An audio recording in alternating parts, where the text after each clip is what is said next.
guys, West Shrimp Po Boy, and today I'm going to talk about this. This is something that's been years in the making, so here I go. Here are some technological suggestions for a two-stroke engine revival. Rotor valves to control the intake and transfer ports, and I'll show you what that looks like.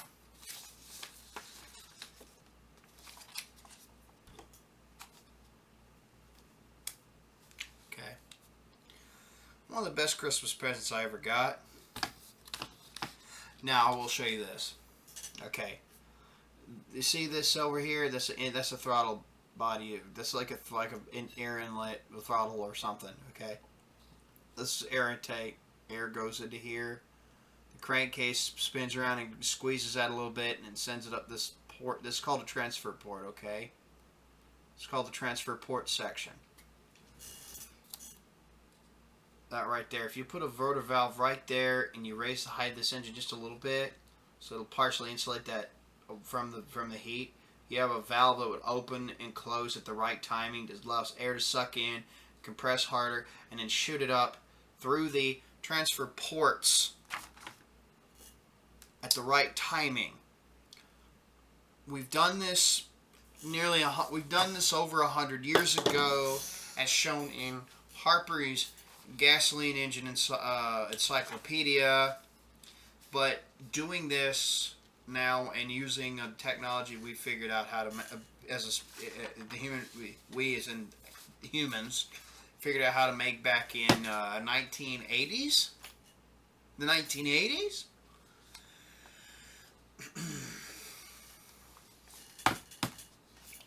It's called diamond black or black diamond ceramic. It's a really strong ceramic that's composed of either silicon carbide or boron carbide mixed with tungsten disulfide for the lubrication factor. And it's hard like diamond. It's really tough shit. It would be a great coating for such rotor valves. And it would also have some insulating properties, like thermally insulating properties too. The worst you'd have to do is just make an engine. Here's your crankcase and all that in the block, the bottom, like the whole block section, and then you'd have a two-piece cylinder head section and cylinder unit, where you bolt onto the block that has all the crankcase and all that shit and everything else, and then you'd have this two-piece set that sits on top of it, and you'd put the valve in there and all that stuff. Okay, the next idea would be, okay, so we got that out the way. So a diamond black ceramic plated rotor valve to control the air intake and transfer ports on the two-stroke.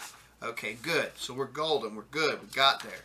Okay, the next thing we could do is also, I'm drawing from this image, take an air-assisted, not so high pressure, pretty low pressure comparison to other injector systems, air-assisted stratified charge in direct injection.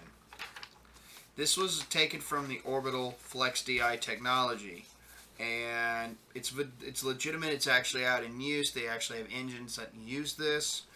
Back in 2007, they had announced through the Green Car Congress website and publication, I guess. Back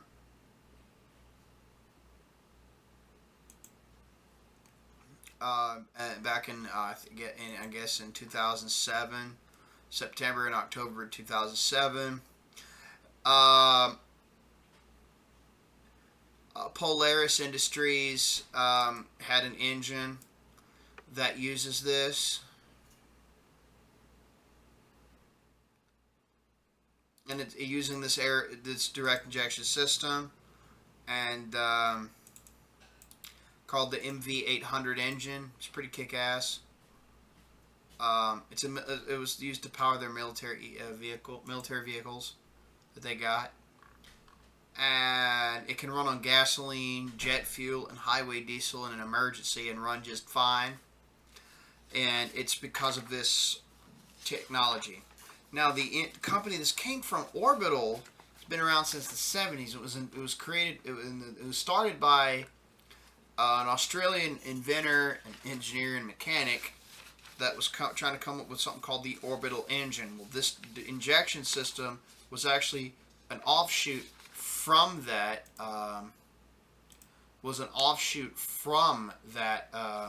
Engine. Was an offshoot of this engine.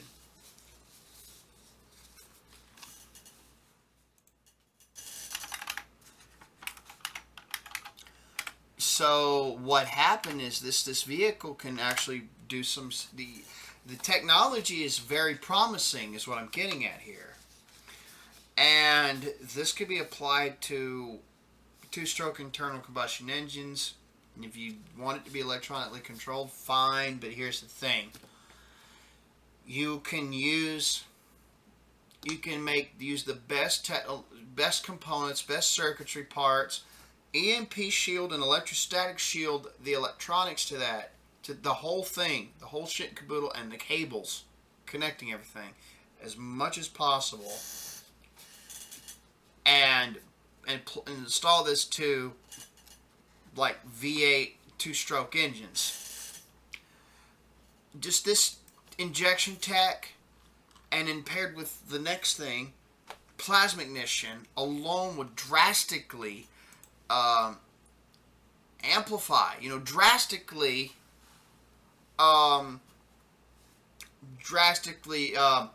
amplify the miles per gallon on fuel economy, and bottom out your emissions already.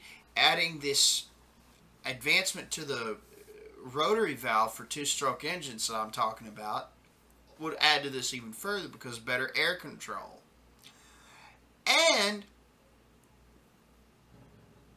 then the next tech would be to have an ignition driven by a magneto driven directly by the engine itself. This would be another great one. And then the last thing is to have that engine driven magneto power a CDI ignition that can be modified to make plasma ignition just like that, with a couple pieces here and there. Go look at my videos about plasma ignition if you would, please. Aaron Murakami was a badass. He's always been a badass, but he was really a badass for this son of a bitch, okay? And you combine these technologies together, the worst you might have to have is a 3-stage catalytic converter and an EGR valve. Not that big a deal. And your post emissions will be probably shit. Probably nothing. Or better than anything in a diesel or gasoline car today, before and after emission treatment. And we could have two-stroke engine automobiles again. We'd have Evinrude sounding sons of bitches all over the road. Not that I mind, I actually welcome that. But these are the kinds of technologies that could actually get this done. And to maximize the green aspect, the actual environment-friendly aspect would be to properly made biofuels. And using renewable bio-based synthetic two-stroke engine oil and hydraulic oil for the transmission I would pair this with, like I would pair any engine with, which is the inertial storage hydraulic transmission system. I got all that stuff down below. So yeah, we could revive the two-stroke engine for automotive use today if different regulations were out of our way. Certain ones, if you really want to be pro-regulation, you can emphasize a few, but get rid of the vast 98% of them. If you really want to be pro-regulatory. Bruh, if you want regulations, make your own regulations and say, hey, this is what I want. If you don't do it, get fucked. But that's what I would advocate, and go full DR, and go full fucking ANCAP with the notions of dispute resolution organizations, or DROs. But that's just me. But that's just what I would, do. That's just me. So anyway, these are the technologies we can use for reviving the two-stroke engine for automotive use, and be pretty damn clean. Yeah. Thanks for watching. This has actually been something. Take care, everybody.